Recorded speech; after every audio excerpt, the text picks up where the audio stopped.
The new Superman movie is brilliant because it is a comic book come to life. The last time I felt like this over a superhero movie being feeling like a comic book is the Sam Raimi Spider-Man 1 and 2.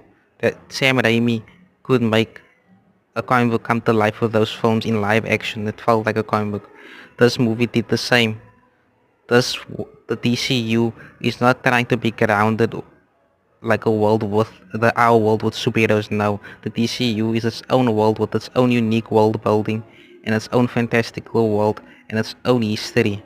It's like Star Wars or One Piece. It's its own world with its own history and its own lore. The DCU, Superman starts off with its title role like Star Wars that throws you into it.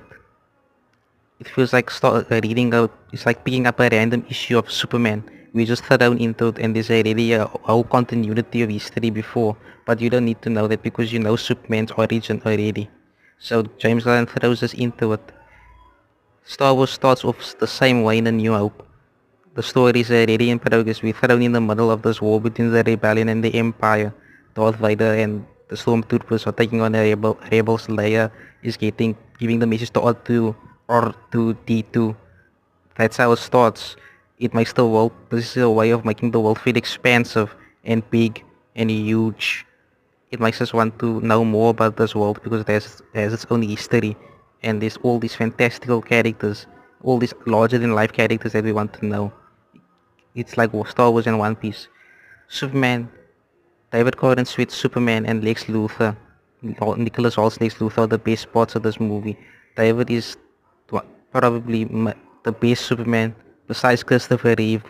He brings the wholesomeness and the optimistic attitude that Superman he has from the comics. He brings that vulnerability and that likability to Superman. He even pulls off Silver Age Superman dialogue like gosh and golly. He even says golly and he pulls it off because it's sincere.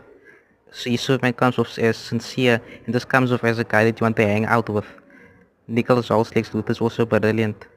He justifies his hate for Superman through trying to character assassinate Superman and make people hate him and make him seem as an alien threat. But deep down it's all just his hatred. The Justice Gang operate as a nice critique of modern MCU Avengers movies because they are led by a bureaucrat and they listen to what the government tells him to. This is basically what the Sokovia Accords would do to the Avengers. They wouldn't be able to save people.